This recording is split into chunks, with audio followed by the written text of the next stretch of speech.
So in a study is an experiment when we actually do something to people, animals, objects.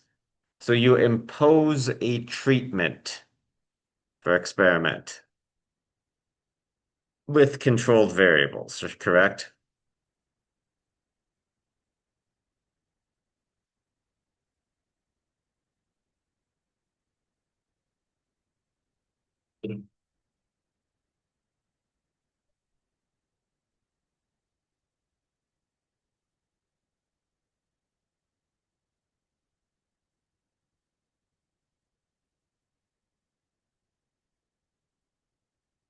The things we're experimenting on are called experimental units,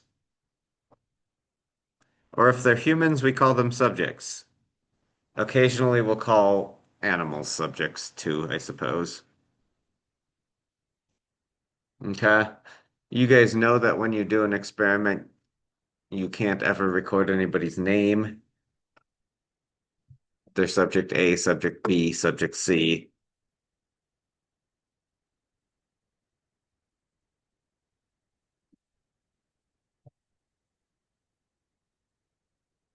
So, factors, the term factors is explanatory variables. So remember the terms explanatory and response. We're going to use that as opposed to independent and dependent. You can have multiple factors.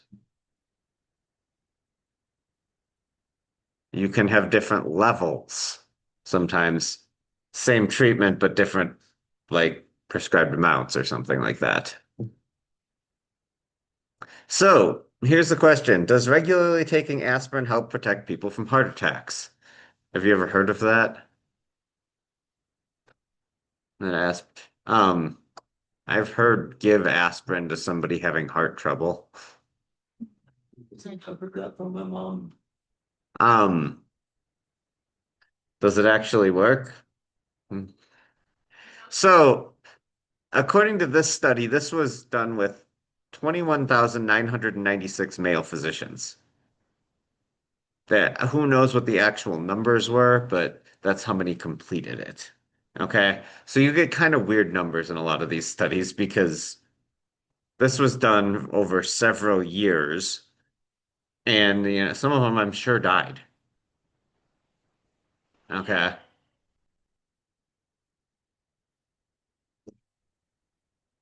Oh,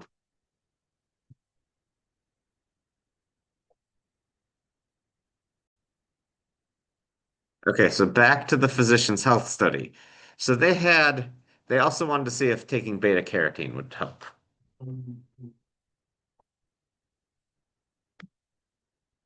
So they put people into groups, aspirin and beta carotene. Um, this was placebo aspirin with beta carotene. Yeah. Oh wait, no, that's aspirin with placebo beta carotene. Okay, placebo aspirin with real beta carotene and placebo. Okay. I'm like, yeah, I need to read the table correctly. So, on odd numbered days, the subjects took the white tablet that contained aspirin or placebo, and on even numbered days, they took beta carotene or placebo. Um, After several years, 239 of the placebo group, but only 139 of the aspirin group had suffered heart attacks. This difference is large enough, and we'll talk about how to determine that in chapters 10 through 12. Okay, to conclude that aspirin does lower your risk of heart attacks. I believe they had no effect with beta carotene.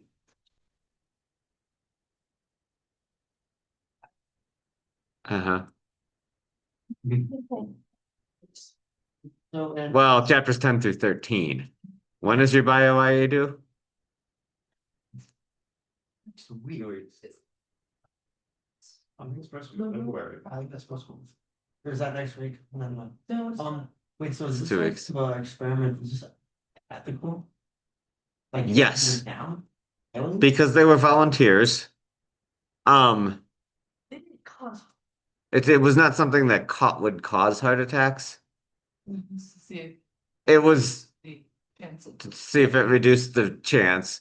They do all kinds of experimental treatments on people, but you're always getting volunteers. So that how they randomized this was they randomized which group you were in. Okay.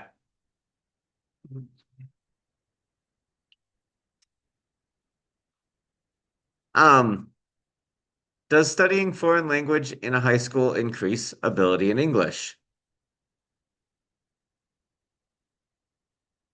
So this one is interesting because you can't really do this as an experiment. I mean, I suppose you could. You could take randomly select a high school and only allow these kids foreign language, but that becomes unethical. Wait, how so? No. Well, so you take a whole high school of kids, right? Or yeah, or maybe a whole, you got to start with them when they're little kids. So you take a whole set of kindergartners and you put them in an experiment, you randomly select who's going to take foreign language, who's not. Oh, make them eliminate. Uh-huh. So you are required to take foreign language, you are not allowed to. So the thing about observational studies is it definitely shows there's an improvement. But the question, and especially foreign language was pretty optional in the 90s when this was data was recorded. Um, our kids that take foreign language just better students, so or does foreign language actually help? I don't know. Um, comparative experiments. Unit, treatment, observe, response. Okay. And we'll talk about what that is, and we'll talk about what experiment design looks like and how they want it written. Because it's pretty easy. Like how they show it written out is very, very easy.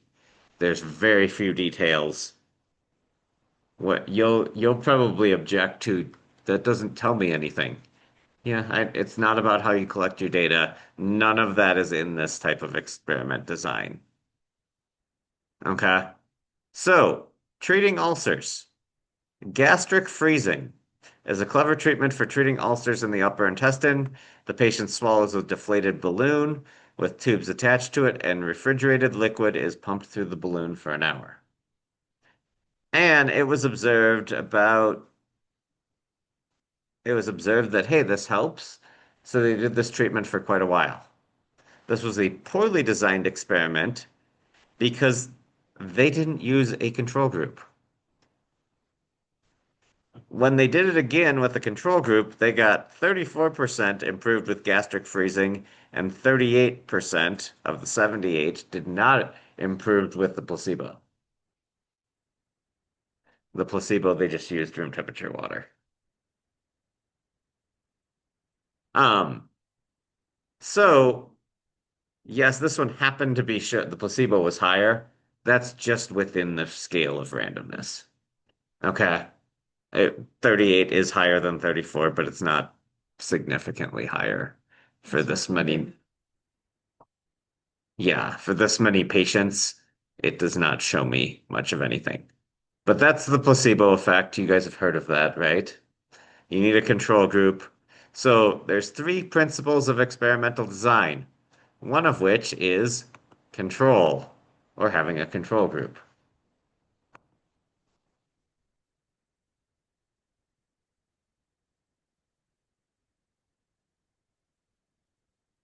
Principle two is randomize. Okay? You must randomize who's in which group.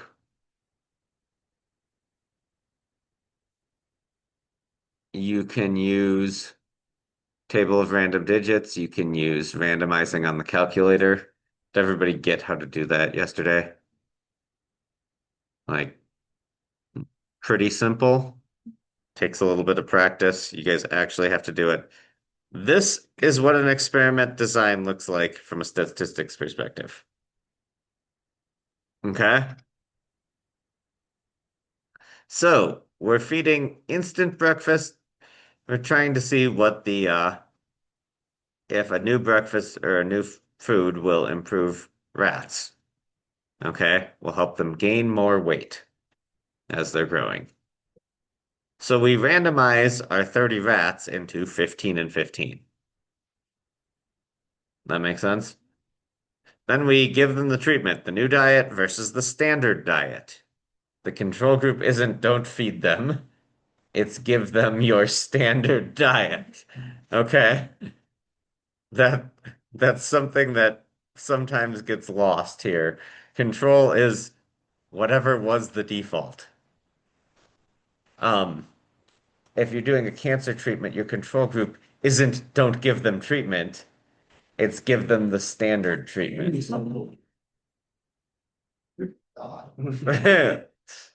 Well, we're gonna see if you just heal of this cancer on your own. Um, and I mean, there's definitely people that choose that, but you're not going into an experiment with that. Um, so if you're talking about an experiment, you'd be signing up for it, and you don't know which treatment you're gonna get. Okay. Yeah. Now they're probably going to give you either treatment for free though. Okay. So that's why people would do this. You're going, well, don't I get to choose one? Well, you're signing up for this. You don't even know if this experimental treatment is better. But they'll only know if it's a single one. Well, yeah, I mean, it's the hard reality of, yeah, some people are going to get a less effective treatment. It could be the experimental one, or it could be the standard. But by doing the experiment, it's probably going to be paid for.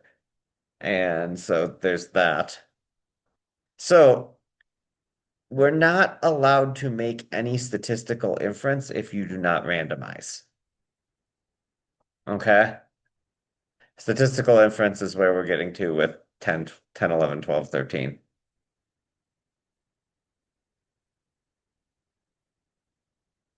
Um, randomized comparative experiments. Randomization produces groups of rats that should be similar in all respects before treatment are applied. With only 15. Mm. And but our statistical methods account for differences with randomization. That makes sense. If you choose them, you do not get that. The last principle is replicate each treatment on many units. So replicate doesn't always mean do the experiment several times. It means put a bunch of units, if possible, into the experiment.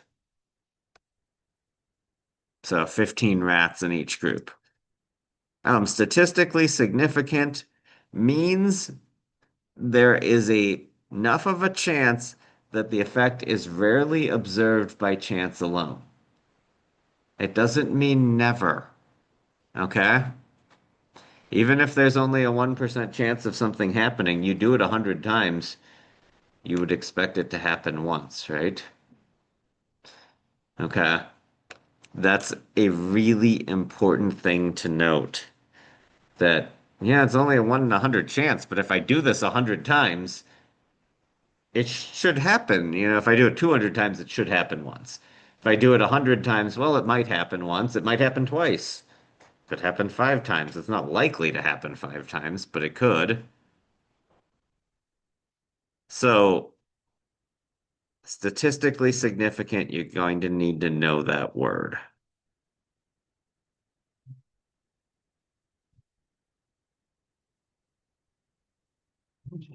So, encouraging energy conservation. So, do you guys know that utility companies have things to encourage you to conserve energy? Generally government prop sponsored programs.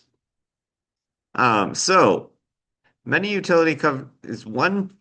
So they're going, would putting a meter in everybody's house showing them how essentially how much their bill is going up each time with what they're doing reduce energy use?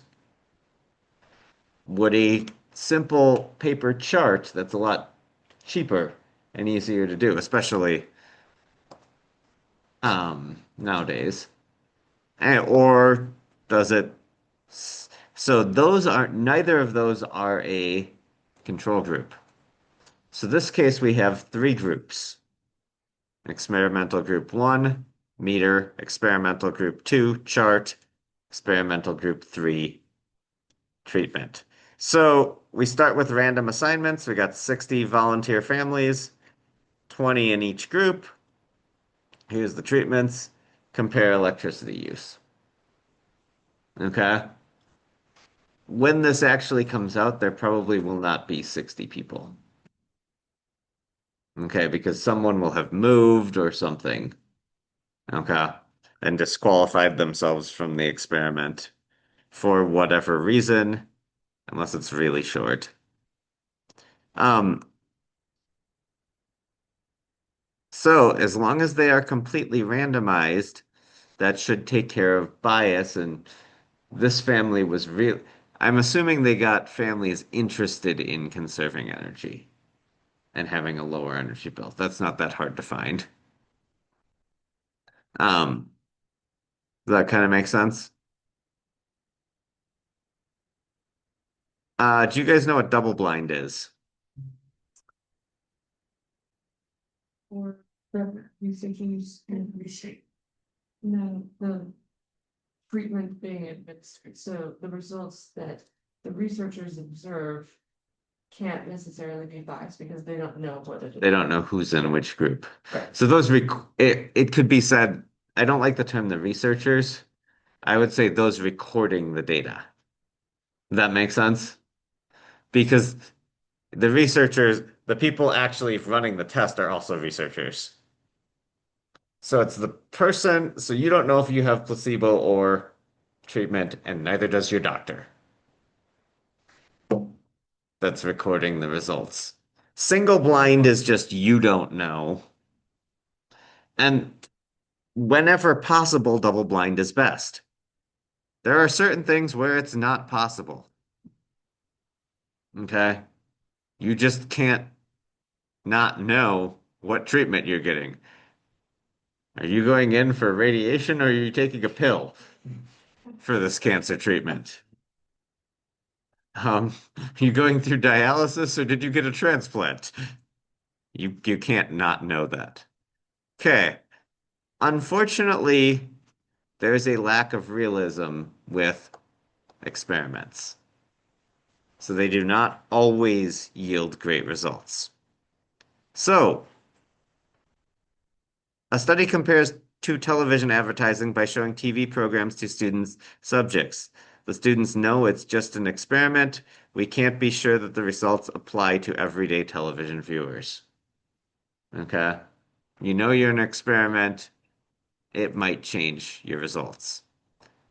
Um, Center brake lights. You guys know that you got the middle brake light, at the top of your rear window.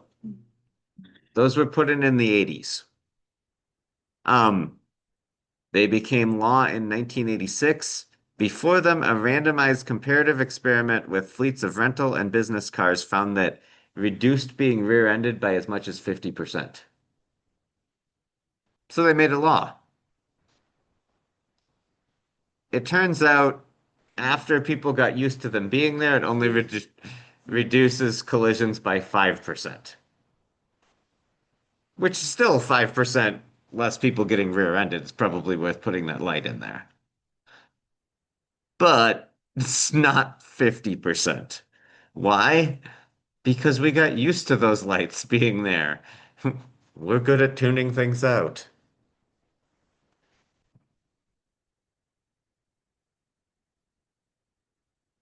Okay, this design you need to know. Matched pairs. Okay, we're going to start doing a couple design types. This is the most important one to know.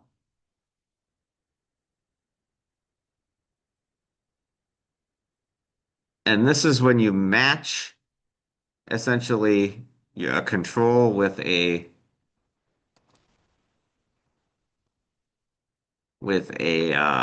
experimental group. And you compare the difference between those two only. So you check your differences instead of comparing them as two separate groups. You better have a good way to justify that they belong together. So let me give you the example. Are cereal leaf beetles more strongly attracted to the color yellow or the color green? So they took a set of boards with, sticky traps on them, green and yellow, and stuck them in a farmer's field. Um, they put a green and a yellow on every stake. Those are matched. That makes sense? Okay. What would be not matched? You just randomly pick one stake with green, one stake with yellow. Even number, but where you put green on a stake and yellow on a stake. And you randomize where they are in the field. Another example of matched pairs would be doing a maze puzzle with something that maybe would enhance your ability to do it. You do it once with, once without. So you have. So you're- You are the same person doing it. Now, is there an advantage to the being this doing it with the treatment the second time? Yes. Yeah, you've already done the maze, right? Um, is there potentially an advantage to being the lower one on this one? The lower colored one, closer to the ground. But So what they do is they'll randomize, they're on the same stick, they'll randomize which one's on top. With the other one, you'd randomize who gets the treatment first. So half the people get the treatment first, half the people don't. For matched pairs, you have everybody is essentially their own control, or everything is their own control, or their comparative treatment. Does that make sense?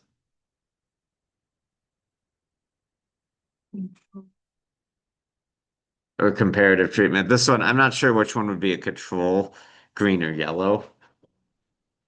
If either of those is a control, but you're at least comparing those two. You're not just doing green. You're going, what color is better? Two, one had, yeah, yep.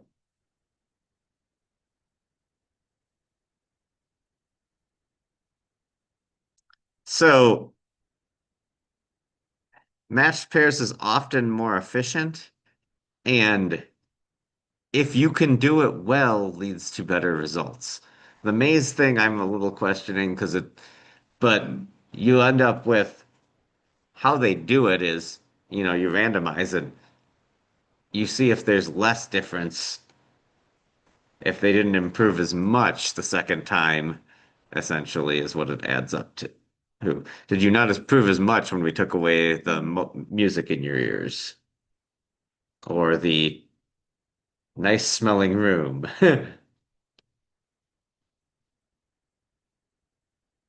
Okay. Does that kind of make sense? Block designs are a design where you split your group up front into different groups that might react differently. So that physician's health study they did only on men. Do you think it might potentially be different on women? So you would block, you'd do men, women, and then you'd do a separate experiment essentially on each one. They'll sometimes block on race. Okay. Then because sometimes different treatments affect black men different than they do white men. Okay. And so this is the same design thing, except you're splitting your subjects on some sort of block.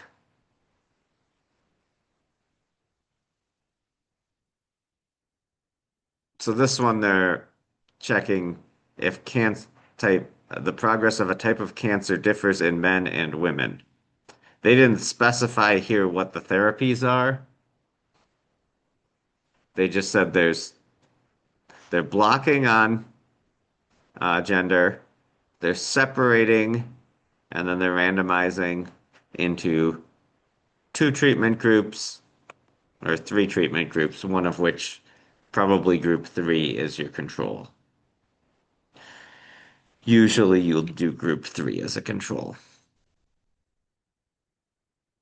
That makes sense?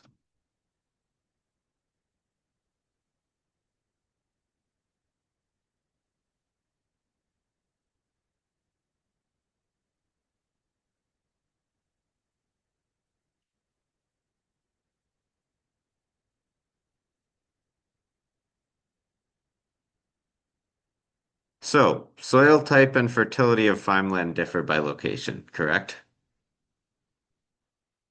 Because of this, a test of the effect of tillage, or tilling the soil, and pesticide application. So they had two types of tillage and three types of applications of pesticide on soybean yields uses small fields as blocks. So instead of doing this field's going to get treatment 1 and 1, this one gets 1 and 2, this one gets 1 and 3.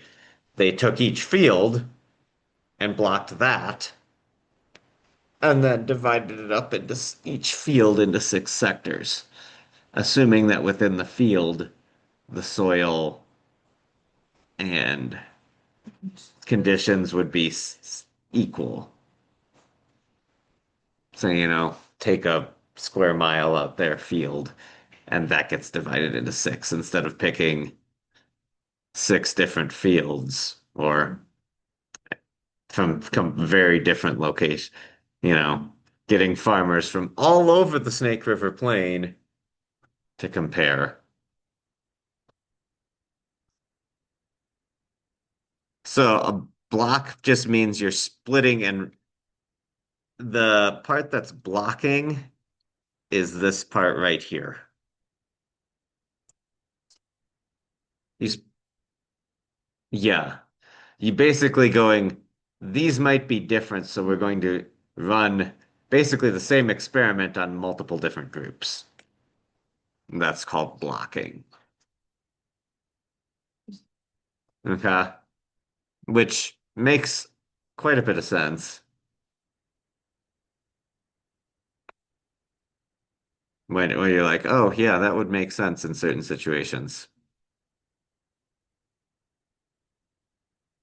That particular one being the soybean fields. Yeah, that makes sense. Studying welfare systems.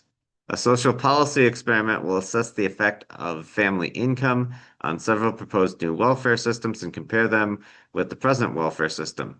Because the income of a family under any welfare system is strongly related to its present income, the families who agree to participate are divided into blocks of similar income levels. So this income level, this income level, this income level, and then testing those ones with the different welfare systems. Because somebody at a really low is probably going to be less able to get out with any welfare system than, but if it gets more out at that level, that's good. Okay.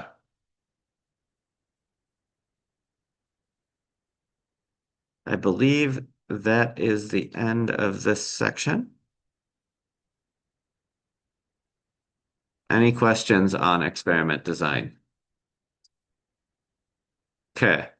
Something to note, the next section is simulations, where you simulate experiments.